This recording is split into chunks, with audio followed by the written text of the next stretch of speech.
All Hit Radio.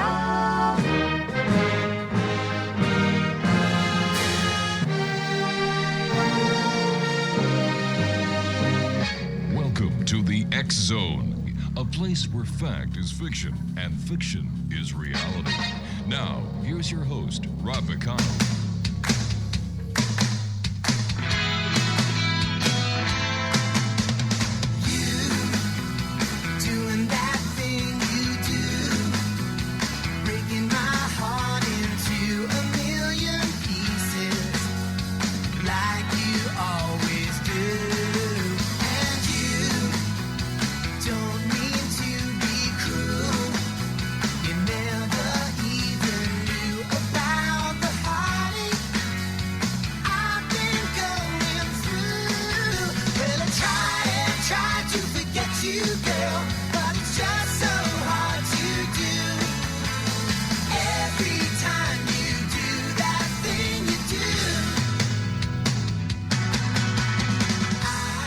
And good evening, one and all, and welcome back to the X Zone. I am Rob McConnell, and the X Zone radio show is a place where people dare to believe and dare to be heard. It's a place where fact is fiction and fiction is reality. And the X Zone comes to you Monday through Friday from 10 p.m. Eastern until midnight right here from our broadcast center and studios in St. Catharines, Ontario, Canada. If you'd like to join us, all you need to do is send an email to xzone at xzoneradiotv.com on all social media sites, Xzone Radio TV. And you're listening to us on the Xzone Broadcast Network, Talkstar Radio Network, Mutual Broadcast Network, and your hometown radio, Classic 1220 CFAJ AM, that broadcasts throughout the province of Ontario, northern tiers of the states of New York and Pennsylvania. And they stream us live on classic1220.ca. Exonation. Tonight we step beyond the veil of the ordinary and into a few where few dare to explore. Our guest is Byron Lacy, an experiencer, author, and seeker who has spent a lifetime navigating contact with non-human intelligences. His journey is not one of speculation, but of direct encounters with forces that challenge the boundaries of science, consciousness, and belief. From unexplained phenomena to intimate spiritual revelations, Byron brings us face to face with the extraordinary. So buckle up. This is not just another story. It's a calling to look deeper into what reality truly is. Welcome to the show, Byron. How are you this evening? I'm very well, thank you. And I was wondering if you can tell us a bit about your background and what initially led you to the path of exploring the unknown. Well,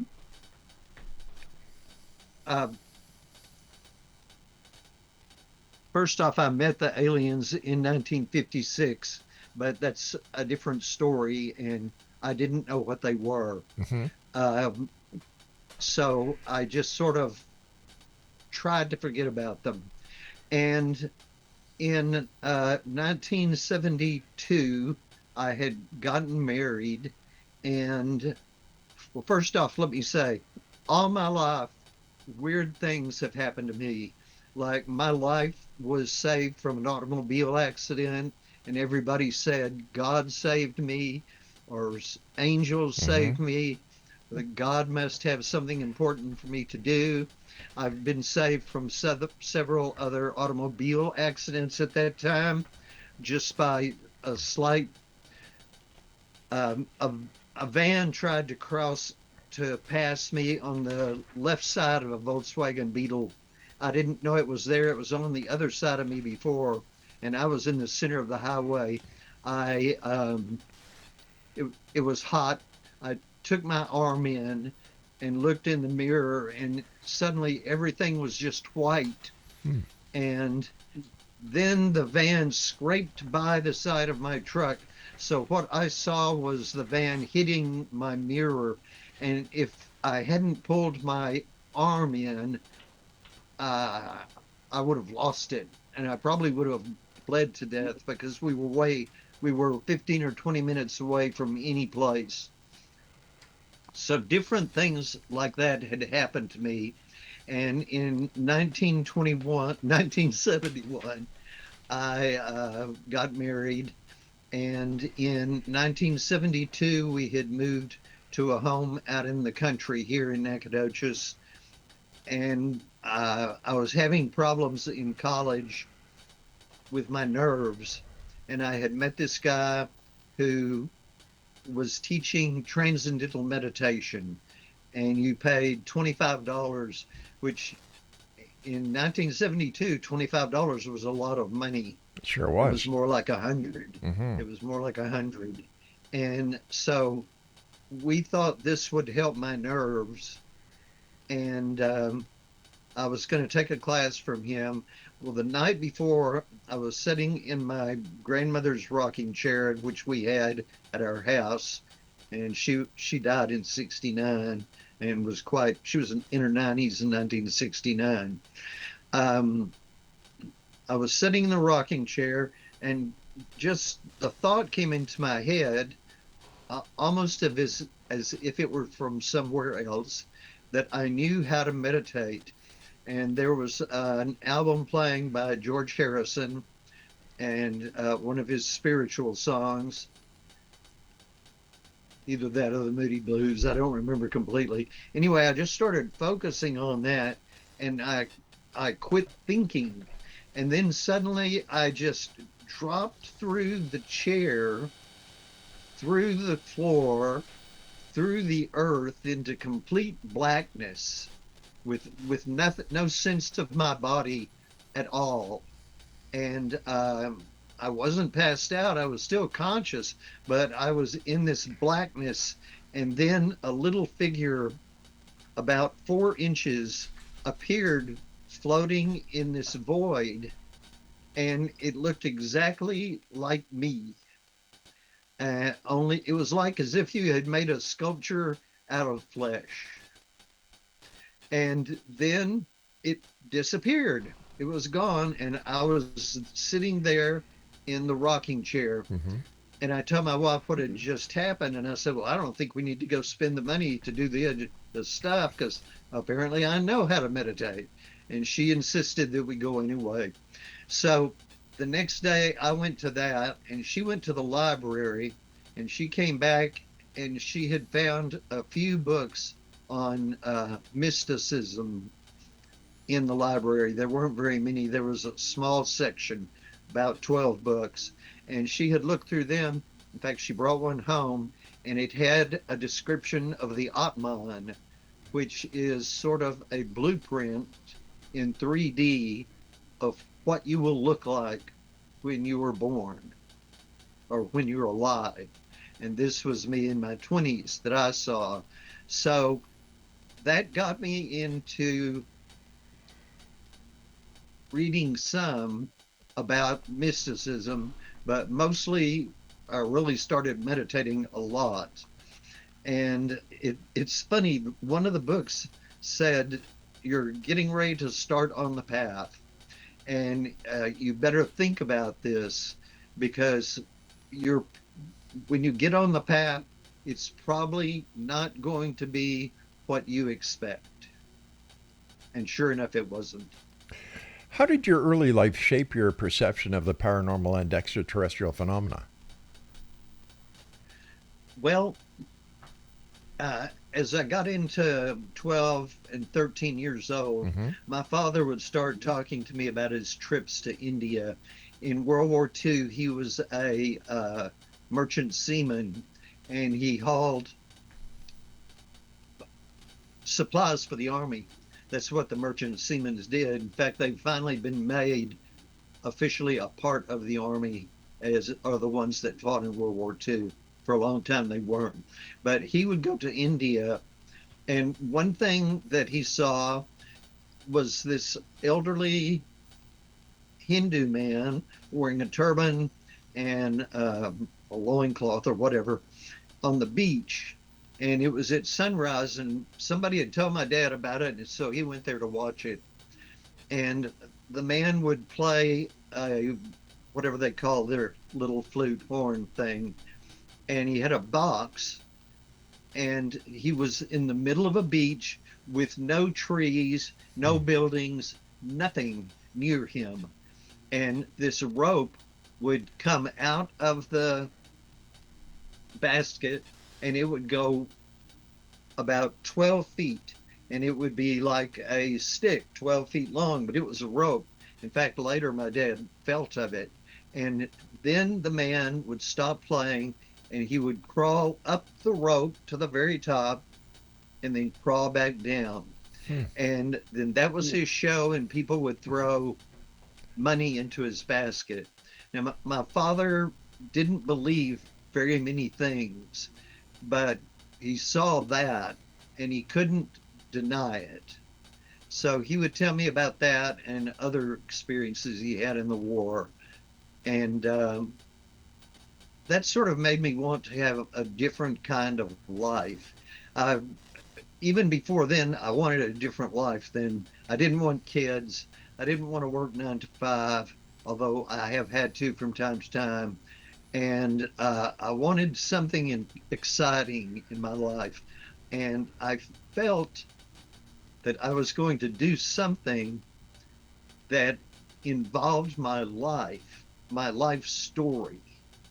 Now, for a long time, I thought that just wasn't going to happen. I have been an artist, and I've been in galleries. I've had shows in museums. But the economy would always knock me down. The economy would fall, and people quit buying art. Well, anyway, and also my great grandfather, he and his two brothers. Now he was born in the 1800s. My grandfather, my grandmother. It was like I was raised by somebody who grew up in the 1900s or before 1900, because they did. She died in 1969, and she was in her 90s. Oh, God so bless she her. was born in the 1800s. And my great grandfather gave the granite to build the Capitol in Austin. And he was a cattleman. He came here from Virginia or someplace like that and settled and brought 250 wagon trains with him, 250 wagons and families. And it just made me, he was sort of like my hero, and he led a different life, and he was very brave. And those things influenced me, where I just had no desire to be normal. All right, And Byron, not normal. Byron, I've got to take a break. Please stand by. Exonation, Byron Okay. Lacy is our special guest. His website is www.thebyronlacy.com, and we'll both be back on the other side of the short break as the X Zone continues with yours truly, Rob McConnell, on the Talkstar Radio Network, Mutual Broadcast Network, the X Zone Broadcast Network, and on your hometown radio, Classic 1220, streaming us at classic1220.ca.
Swaying room as the music starts.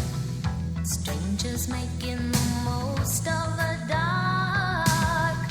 Two by two, their bodies become one. I see you through the smoky air. Can't you feel the weight of my stare? You're so close, but still a world away.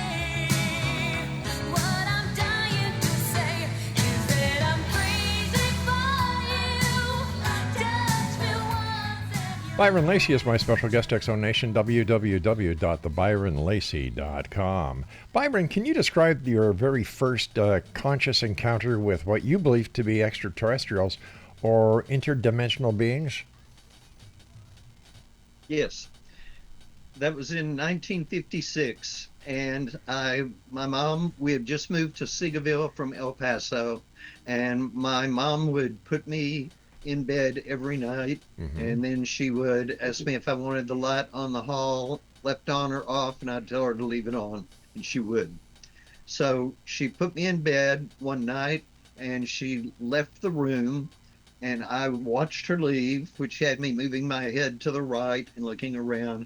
And then as she disappeared into the hallway, I turned around, and there were three little men standing at the foot of my bed. Now, the room was darkened, so, but they had huge heads, and I could see them from their shoulders up, and they had very huge eyes. Now, one of these guys, his facial features would change, and for a moment he would look like a Raggedy Ann doll, the way they used to make with embroidery, the mouth and stuff. But then he'd change back, and I realized later, many years later, he was trying to camouflage himself, but he wasn't making it. So I yelled for my mother, because three little men, first off, I didn't know how they could be that little, but three people should not be in my room. So I yelled for my mother, and she came into the room. They weren't there. And she didn't say anything. She didn't say that it was a dream. She said she didn't say that they weren't real. She just didn't even talk about them. She said, "You need to go to sleep now." So she turned me around and tucked me in, and I hated her tucking me in because I was always hot. So after she left the room, I kicked those off. But anyway, she told me to go to sleep, and she'd see me in the morning. She kissed my forehead. So I went to sleep. The next night, the exact same thing happened. Just like we were all on a script. My mother said the same things. She didn't say anything. Okay. Now, All right. She didn't. Well, she did say something. She said, "If they're in here again, don't call me, because by the time I get here, they will be gone. You're just going to have to learn to deal with them yourself. Now, lay down and go to sleep." So I laid down, and she put the covers over me, and I'm just going, what the, if I had known how to say a four-letter word, I would have, but Sure. what the heck is going on? What is all this about? So I go to sleep. Well, the third night, and this was the third night from that, the third night, she left the room. I turned around, and they were there. And I knew not to call her because she had told me not to, and I did what my parents told me to do. Then, all of a sudden, I could just barely move, and I saw something moving in my peripheral vision to the left of me, and it looked like Captain Hook. And he had a big pirate's hat on and a pirate's coat, but I couldn't really see his legs. And he was sort of dancing around.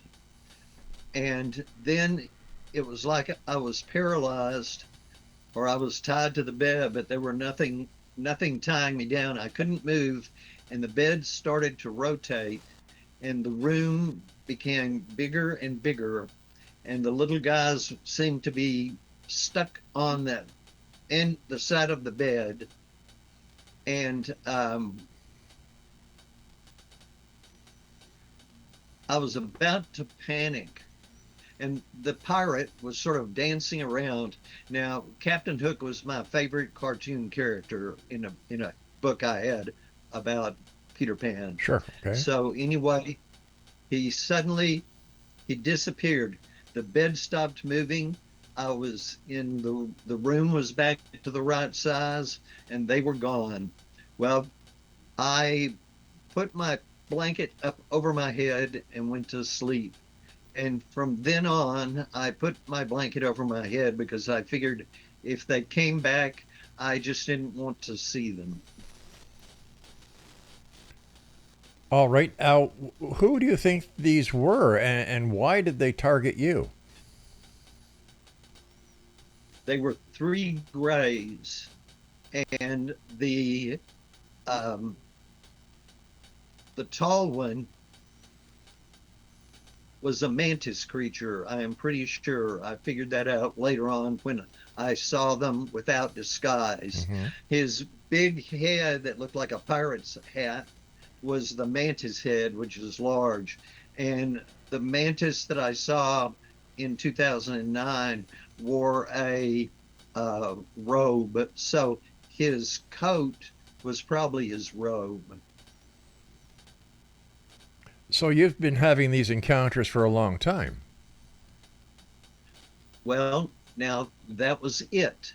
Oh. They, I didn't have encounters after that, but that was, as time went on, my life was saved about 10 times from car accidents, uh, from different things, and they they weren't letting me remember them.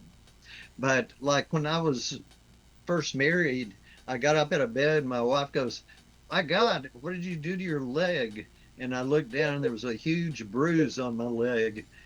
And I said, "I don't know. Maybe I was sleepwalking." And she said, "You hurt yourself when you sleep more than anybody I've ever met, because I always see marks and bruises and cuts on you." So that was all that we talked about with that. That was the end of the conversation. And in 2009, now, as time went on, I would tell people of all of these experiences, like the car accident. I Hmm. was riding a bicycle home from school with a bunch of other kids, and we were riding one behind the other. And I looked to my left, and I realized I was about 13.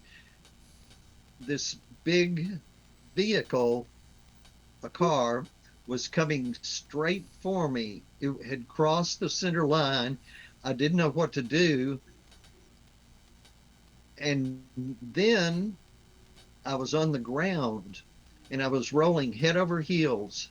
And when I would come up, I would see the car tire on the driver's side coming towards me, then the fender, then the light, then the sky. And that happened three times: the ground, the tire, the fender, the light, and the sky. And then my body, now I couldn't move, I couldn't do anything, I was just rolling.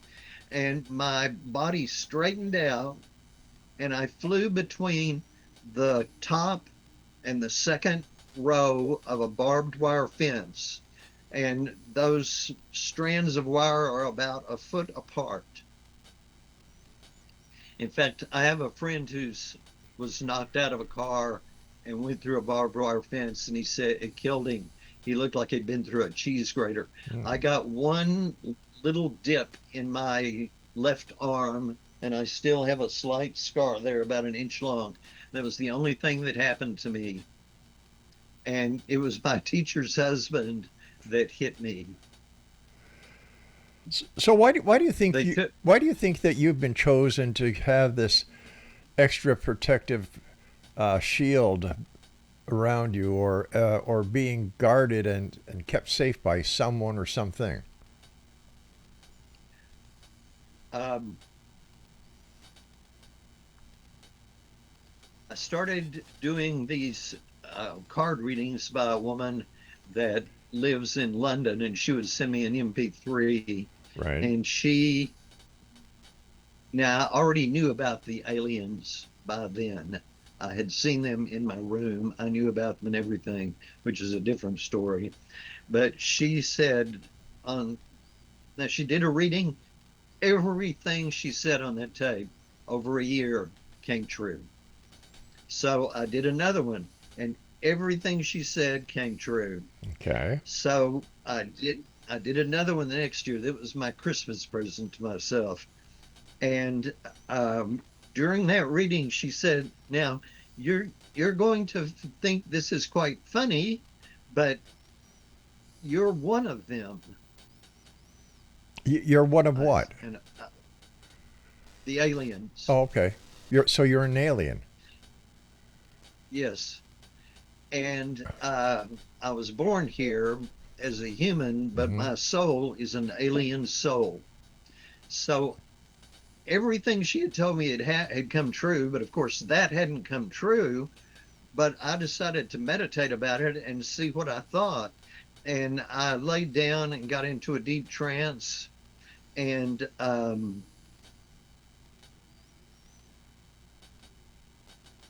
I felt emotionally that it was true because I've never felt a part of here. I always felt I was left on my parents' doorstep. Um, I've always been different from everybody. I've always had these strange things happen to me.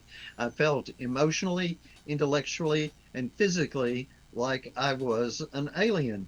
And at that point, I lost total contact with my body and I was in a black void, but I did feel two fingers go into my head at the base of my skull where my spine touches my brain.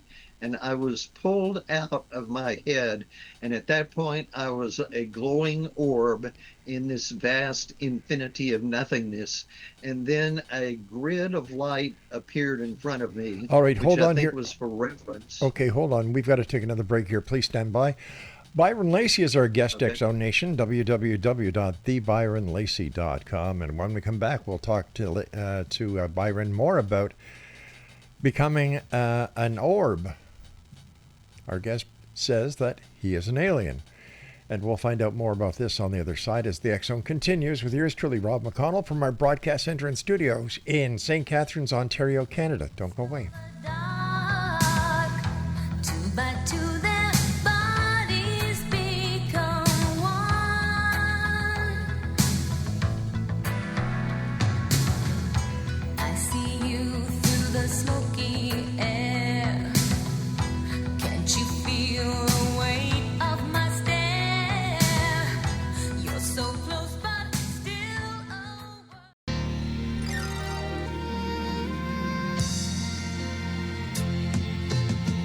There's got to be a morning after. If we can hold on through the night, we have a chance to find the sunshine. Let's keep on looking for the light. Oh, can't you see the morning after? It's waiting right outside the storm. Why don't we cross the bridge together and find the place that's safe and warm? It's not too late. Byron Lacy is my guest. www.byronlacy. I'm sorry, thebyronlacy.com. And Byron, before we went to the break, you were telling us how someone or something had put two fingers into the base of your skull and where the spine meets, and pulled you out, and you turned into a orb. Am I correct? Correct. Okay, so please In continue. fact, all people are orbs when they die. Uh, so at that point, I'm in this infinite darkness looking at this light grid, Mhm. and a voice inside of my head, which was not mine, said, "The Council of Three." And at that point, three people sitting in what I would call thrones were there in front of me on the grid, and they were made of light. There was nothing flesh about them. Their thrones were made of light, everything, because they can shape light to look however they want it to look. And one of them, the one in the middle, spoke inside of my head, and I felt that he was speaking for all of them. He said, "We've been waiting for you to figure this out, and we're very proud of you." And at that point, this information, pictures, words, music, um, came flowing at me, and it sounded like when you used to dial up your computer on a phone, the screeching and Hmm. everything going past. And I got glimpses of all this stuff, and I found out later that that's called a download. And then it was gone, and they were gone, and I was wide awake in my bed. But I had one thought at that point. I couldn't remember anything that I was said, but I knew eventually it would come to me. But I did remember that uh, the interest on your loans are the chains of your slavery. And I knew that I had to get out of debt, and I was quite in debt at that time. So I immediately, every time I got any money, a large part of it went to paying up my credit card debt. And within a year, I was out of debt, and that's improved my whole life ever since that happened. Well, good for you. That's something that that weighs on a lot of people, and just to get out of it. Well, hats off to you for doing that. Well, thank you. Now, I probably wouldn't have done it if they hadn't told me to. let me get back to these ETs. They were waiting for you to figure this out.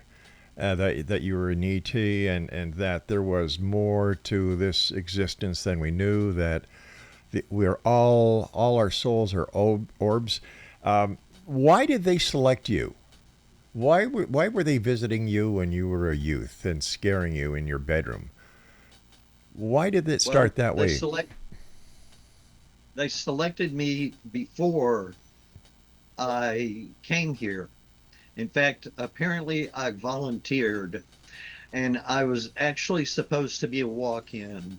When I was 2.5 years old, I had cancer, and Oh, they Jesus. operated on me. I had a sarcoma, and I Hmm. was the first person to ever live from a sarcoma.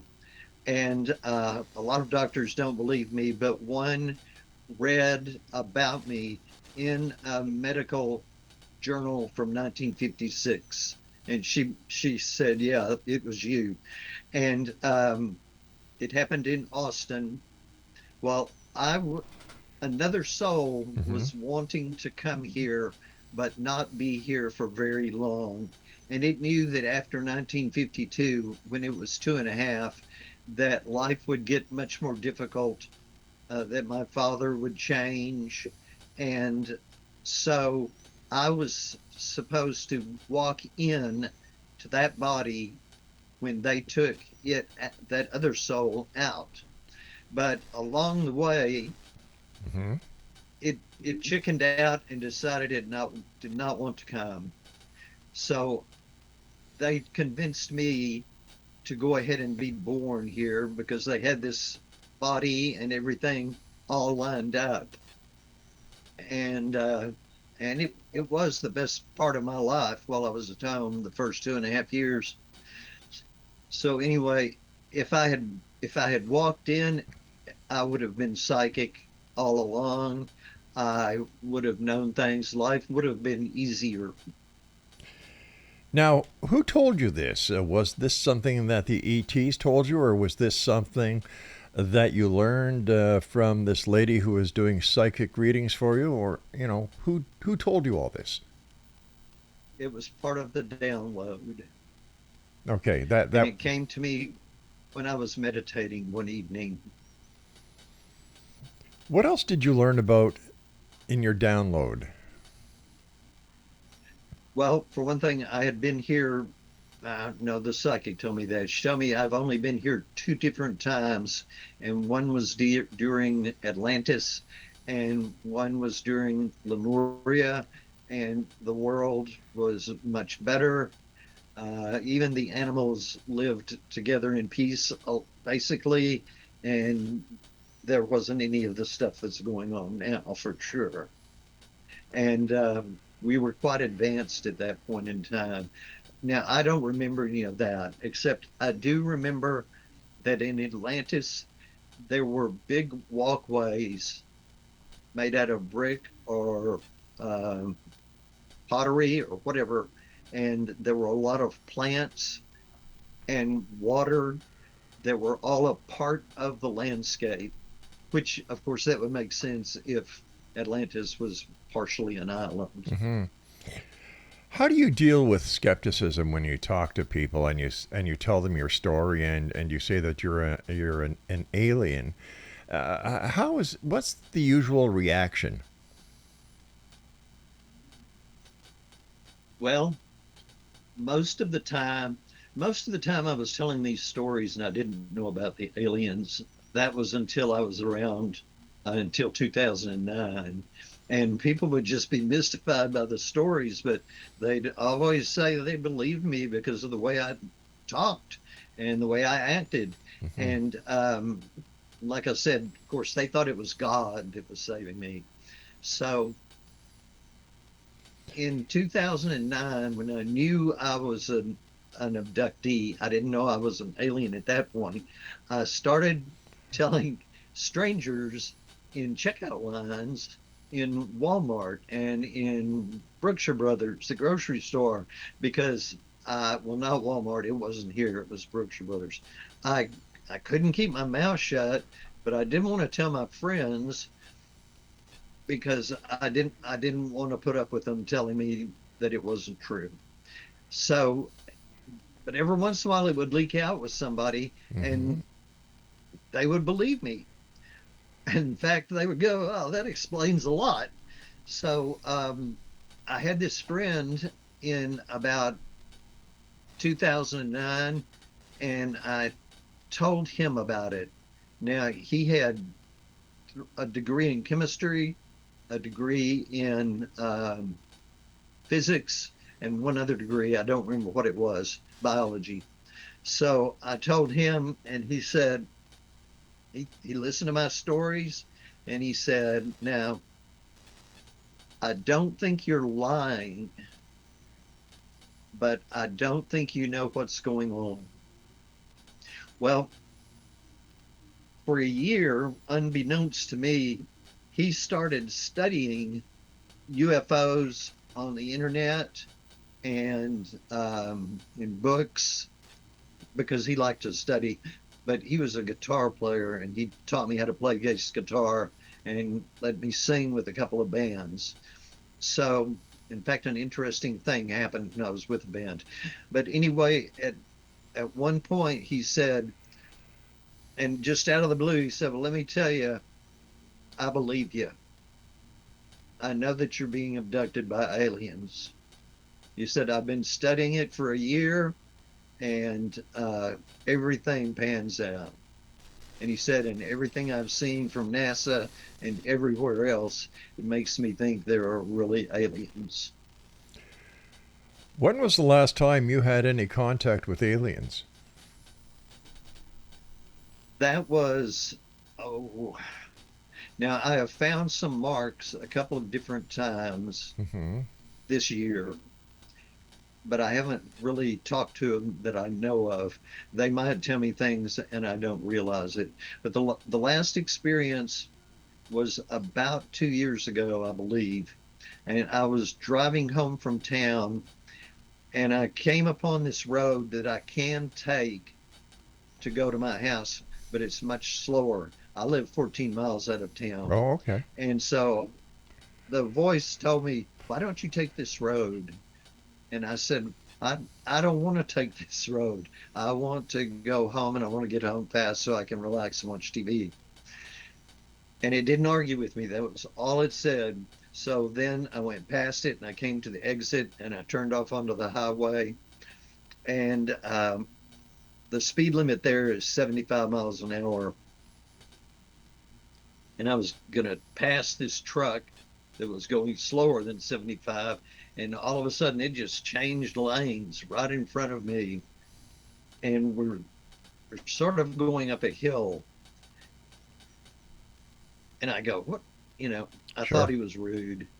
I won't say what I said. All right. What we're going to do, But wait a sec, Byron. We're going to have to take our final break, but when we come back, let's pick it up as when you're passing the truck and what you didn't say to him, okay? So, Exonation, our guest this hour is Okay. Byron Lacy.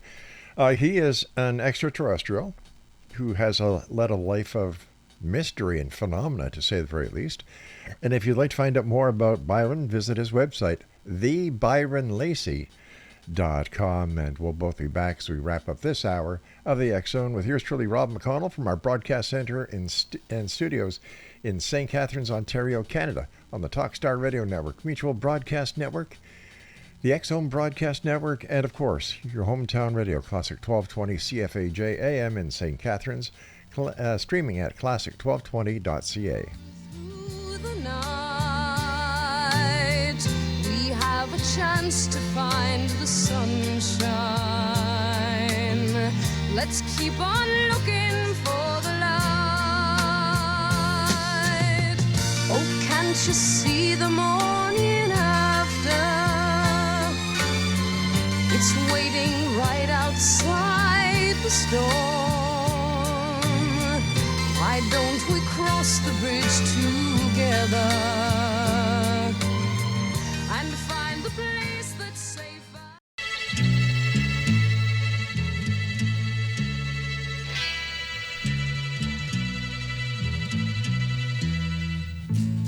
Those schoolgirl days of telling tales and biting nails are gone. But in my mind, I know they will still live on and on. But how do you thank someone who has taken you from crayons to perfume? It isn't easy, but I'll try. Byron Lacy is our guest, www.thebyronlacy.com. Byron, before we went to our final break, you were telling us a story about how you were on this highway going 75 miles an hour. There was a truck in front of you that wasn't doing the speed limit, so you decided to try and pass him. What happened? well, I got past him. I mean, I didn't get past him. I got halfway down the length of his truck, and I saw out of my side vision, my peripheral vision, that he was pulling into my lane. And I didn't even know what to think about that. But I switched over into the turn lane. It's a 4-lane highway, 2 lanes going each direction, and then a turn lane in the center. So I got in the center lane, and sum up, I'm going 75 miles an hour. Quickly sped up to 77 miles an hour. And at that point, I saw I couldn't slow down because he was still coming at me. If I slowed down, the back of his truck was going to hit me. Wow. So I hit the speed limit. I hit the gas pedal and got up to 77 miles an hour. And at that point, we both topped. Also, I didn't say this. It was pitch black. It was about 7 or 8 o'clock, and it was winter, and it was pitch black. There were clouds, not a full moon, nothing. And you could see to the limit of your lights, and that was it. Well, we topped the top of this hill, and I'm up to 77 miles an hour, and then I see this looked like about a 6-inch tall black line stretching across the road about 4 or 5 feet, 4 feet up in the air. And it was about 35 feet, 40, 35 or 45 feet from me. And I'm going, what the heck is that? And then all of a sudden I was barreling down, but he was still going 75. And I saw, all of a sudden I went, oh crap, it's a truck. It was the trailer of a diesel I mean, flatbed truck stretched across the three rows, the three lanes that I could see, and then something was in the lane he had first been in. And at that time, I hit my brakes and he hit his brakes because I was a little bit more than halfway down the side of his truck now, and I could see his lights perfectly. And the car, I actually stood up on the brakes, and they would go on and off, on and off, on and off, or I probably would have flipped. And he wasn't slowing down much slower than I was either. I was 20 feet from that truck across the road when he hit it, and parts of his light and his fender flew across the road in front of me, parallel with the stalled truck, and boards flew out of the off the top of the truck and flew across the road. I don't know why they didn't fly towards me, but they didn't. And his whole truck, it just rose and dropped like a small wave, you know. And I go, are you guys actually going to let me die this time? And the car, I was 25 feet from that truck. The car slowed down to zero. The truck from I was about 66 miles an hour. It slowed down to zero, and I was 5 feet from the truck. And I had a pile of books in the seat next to me, and my hat, some other stuff, because I had checked. I was going to scoot them off into the floor and lay over if the truck was going to go under that thing, which I'm sure it was going to. But there was no time to do that. Oh, And as the truck stopped, there was no inertial effect inside of the truck. My body did not swing forward. I mean, I should have at least gone forward and touched the steering wheel with my chest. The books and the hat should have flown off the seat onto the floor. They'll do that sometimes at a stop sign when I'm not going over but 50. And there's been talk about the fact that they can do maneuvers in their ships that would kill a pilot because it would slam him against the side of the ship on the inside, and because of inertia. So I realized at that point that that thing that causes no inertia in their ships can be projected, and they had projected it at my truck. So I was sitting there, and the guy got out of the truck, and it was a real tall truck, so he walked around his truck. He didn't talk to me. I didn't talk to him. And I got my phone out and I called 911. I said, there's been a car accident. And they said, we know. I said, okay. And so I hung up, and then something just said, go home. So I backed my truck up about 5 feet and turned to the left and went across the two lanes. There was nothing coming because the truck was in the way. And I headed on up and back home. okay. Yes. So, what happened? You left the scene of an accident. You drove home, and what happened? You really think that it was the ETs that had something to do with you avoiding a catastrophe in this accident? I I went home and I went to the computer Uh huh. and I looked up how far does it take to stop a pickup going 77 miles an hour, and it said 350 feet. Okay. I had stopped mine in 45 feet. The next day, I went to the car place because I had to have my oil changed. And I told the guy at the counter, I told him what happened, that my car had stopped in 45 feet from 77 miles an hour. And he sits there a minute and then he goes, "That was a miracle." He said, that was a miracle. God had to do that.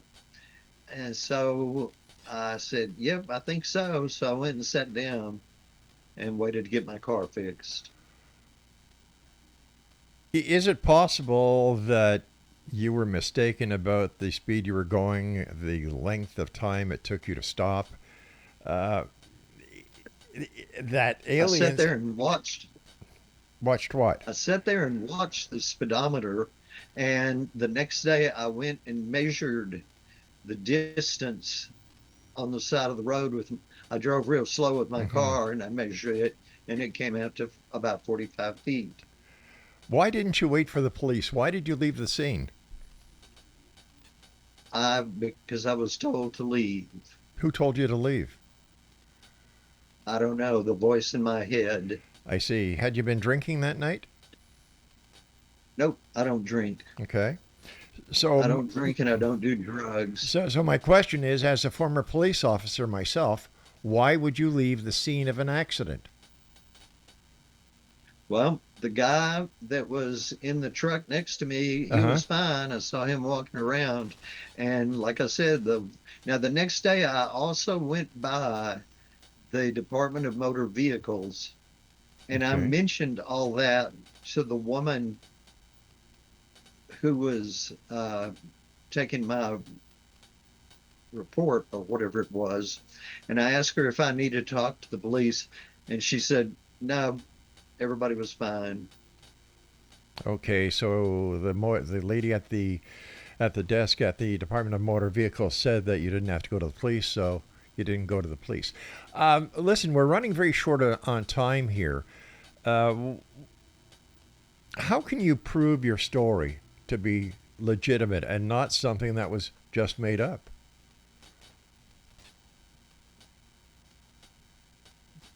Well, it's been investigated by 3 investigators. One of them is Daryl Sims, who lives in Houston, Texas. One of them is another guy that lives up north, and I don't remember his name at the time. And then also Kathleen Martin, who is well known in the community of UFOs because her grandfather and grandmother were the first people to report being abducted. Actually, it was her. Actually, it was her uncle and aunt Barney and Betty Hill. Okay, and then Daryl Sims. I always get that mixed up. Daryl Sims himself claims to have been a former CIA officer who has been investigating alien implants with Dr. Roger Lear way back when, and now he's decided that he's going to investigate alien abductions. But just talking to these people who believe in such things as alien abductions, as Daryl Sims does and as Kathleen Martin does, to people outside of the UFO community, this would lend no credibility. Well, they all believe me. All righty. Well, listen, I want to thank you so much for joining us. We've got to say so long for tonight. And X Zone Nation, if you'd like to get more information about our guest, his website is www.thebyronlacy.com. That's www.thebyronlacy.com. And I'll be back on the other side of this commercial break as hour number 2 of the X Zone commences right here with yours truly, Rob McConnell, from our broadcast center and studios in St. Catharines, Ontario, Canada. If you'd like to send me an email, xzone at xzoneradiotv.com, on all social media sites, X Zone Radio TV. And listen to us Monday through Friday from 10 p.m. Eastern until midnight on the Talkstar Radio Network. And they stream us at www.classic1220.ca. I'll be back on the other side of this break. Don't go away. I see visions of the things to be, the pains that are withheld for me. I realize and I can see that suicide is painless. It brings on many changes, and I can take or leave it if I please. The game of life is hard to play.